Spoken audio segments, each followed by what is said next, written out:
എൻ്റെ നാടായ മറ്റക്കരയിൽ എൻ്റെ വീട്ടിൽ നിന്നും വെറും 300 മീറ്റർ മാത്രം മാറി പാർക്ക് ചെയ്തിരിക്കുന്ന 2 വിമാനങ്ങൾ കാണാനായിട്ട് വന്നതാണ്. 8 യാത്രക്കാരും 2 ജീവനക്കാരും അടക്കം 10 പേർക്ക് യാത്ര ചെയ്യാവുന്ന ഈ വിമാനം ഞാൻ കപ്പലിൽ ജോലിക്ക് കയറിയ സമയത്ത്, കൃത്യമായി പറഞ്ഞാൽ 2011 അമേരിക്കയിലെ കാലിഫോർണിയയിൽ നിന്നും കപ്പൽ മാർഗം 45 അടി നീളമുള്ള 2 കണ്ടെയ്നറുകളിലാണ് ഞങ്ങളുടെ നാട്ടിൽ എത്തിച്ചത്. അങ്ങനെ ജീവിതത്തിൽ ആദ്യമായിട്ട് ഒരു വിമാനത്തിൻ്റെ കോക്ക്പിറ്റിൽ കയറാൻ സാധിച്ചു. ഈ വിമാനത്തിൻ്റെ 2 അറ്റത്തായിട്ടാണ് ഇതിൻ്റെ ഫ്യൂൽ ടാങ്ക് സ്ഥിതി ചെയ്യുന്നത്. അതുപോലെ 2 എഞ്ചിൻ്റെ സഹായത്തോടു കൂടിയാണ് ഇത് പറക്കുന്നത്. ഇതിൻ്റെ പുറകിലായിട്ട് 2 പേർക്ക് കയറാവുന്ന ഒരു കുട്ടി വിമാനം കൂടിയുണ്ട്.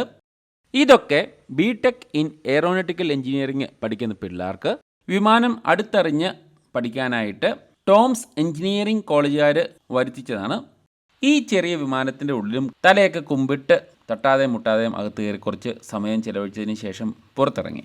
10ൻ്റെ സ്പാനർ എടുത്ത് പണി പഠിക്കാനായിട്ട് 300 പേർക്ക് കയറാൻ പറ്റുന്ന വിമാനത്തിൻ്റെ എഞ്ചിനും ഹെലികോപ്റ്ററിൻ്റെ എഞ്ചിനും അങ്ങനെ പലതരത്തിലുള്ള എഞ്ചിനുകളൊക്കെ അവിടെ വെച്ചിട്ടുണ്ട്. ആദ്യം കണ്ടതിൽ നിങ്ങൾക്ക് ഏത് വിമാനമാണ് ഇഷ്ടപ്പെട്ടതെന്ന് ഒന്ന് കമൻറ്റ് ചെയ്യാൻ മറക്കല്ലേ.